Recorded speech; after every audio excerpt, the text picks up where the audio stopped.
Jodomi, jangan lupa senyum hari ini. Bismillahirrahmanirrahim. Assalamualaikum warahmatullahi wabarakatuh. Alhamdulillahirrabbilalamin. Bersyukur kita atas karunia Allah Subhanahu wa Ta'ala, yang mana pada kesempatan kali ini kita bisa berkumpul di tempat yang kita cintai ini dengan keadaan sehat walafiat. Amin amin ya rabbal alamin.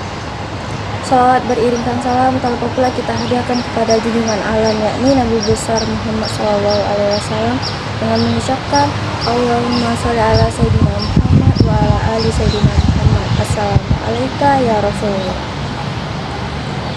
Izinkan saya untuk menceritakan sebuah kisah inspiratif yang dapat memotivasi kita agar yakin atas pilihan Allah Subhanahu wa Ta'ala, karena pilihan yang telah Allah tetapkan dan Allah takdirkan kepada kita itu adalah jalan yang terbaik buat kita menjalankan kehidupan ke depannya, dan semoga diridhoi Allah Subhanahu wa Ta'ala.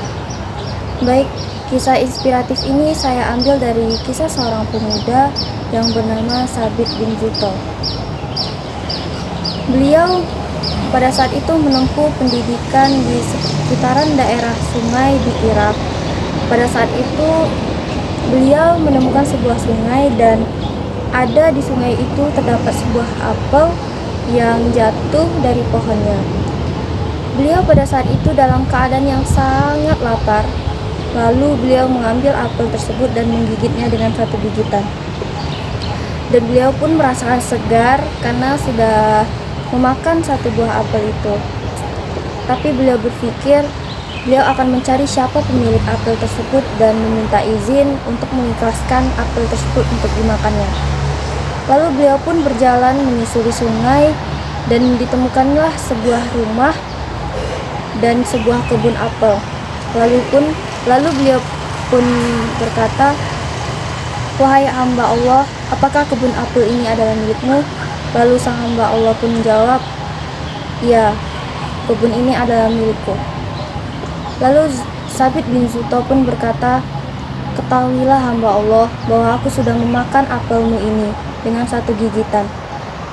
Aku ingin memintamu untuk mengikhlaskannya agar apa yang aku telan ini tidak haram bagi tubuhku ini." Lalu hamba Allah pun menjawab, "Demi Allah, aku tidak akan mengikhlaskan apel tersebut kecuali dengan satu syarat."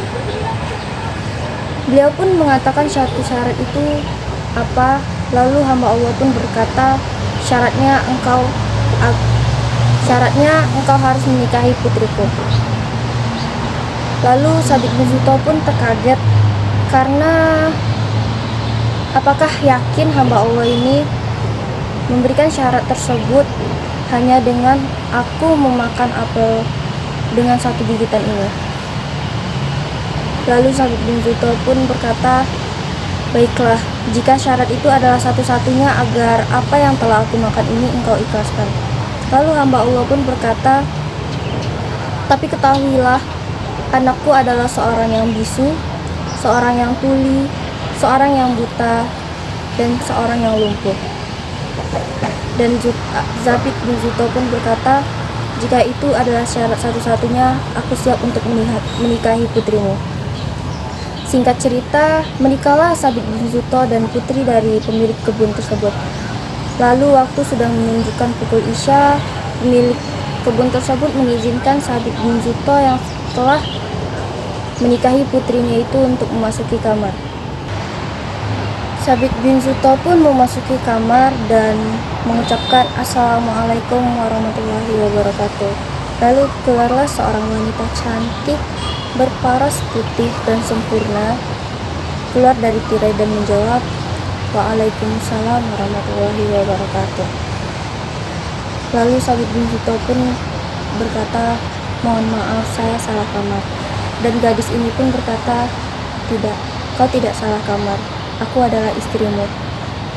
Lalu Sabit bin Zuto pun berkata, "Tidak, ayahmu berkata bahwa istriku itu adalah seorang yang bisu." Lalu putrinya ini pun menjawab, "Demi Allah, apa yang dikatakan oleh ayahku itu benar, karena aku tidak pernah berkata apa yang tidak diridhoi oleh Allah. Dan ayahmu juga berkata bahwa istriku adalah seorang yang tuli." Lalu Istrinya itu pun berkata, "Demi Allah, apa yang dikatakan ayahku itu benar, karena aku tidak pernah mendengar apapun yang tidak diridhoi oleh Allah Subhanahu wa taala." Dan Sabit bin Zuto pun menjawab, "Ketahuilah, ayahmu berkata bahwa istriku itu adalah seorang yang buta." Dan lalu putrinya ini pun menjawab, "Demi Allah, apa yang dikatakan oleh ayahku benar, karena aku tidak pernah melihat apapun yang diharamkan oleh Allah Subhanahu wa taala." Lalu Sabit bin Zuto pun berkata, "Ayahmu juga bilang bahwa putrinya itu seorang yang lumpuh." Dan putrinya ini pun menjawab, "Demi Allah, apa yang dikatakan oleh ayahku itu benar. Aku tidak pernah berjalan kepada yang diharamkan oleh Allah Subhanahu wa taala." Kemudian menikahlah Sabit bin Zuto dan putri dari pemilik kebun tersebut, dan mereka pun berdua dikaruniai seorang anak yang bernama Abu Hanafi. Abu Hanafi ini yang dikenal sekarang, yang banyak mazhabnya dipakai oleh negara-negara luar, yang dikenal sebagai mazhab Hanafi. Bisa dilihat jodoh orang baik itu bertemu dengan orang yang baik.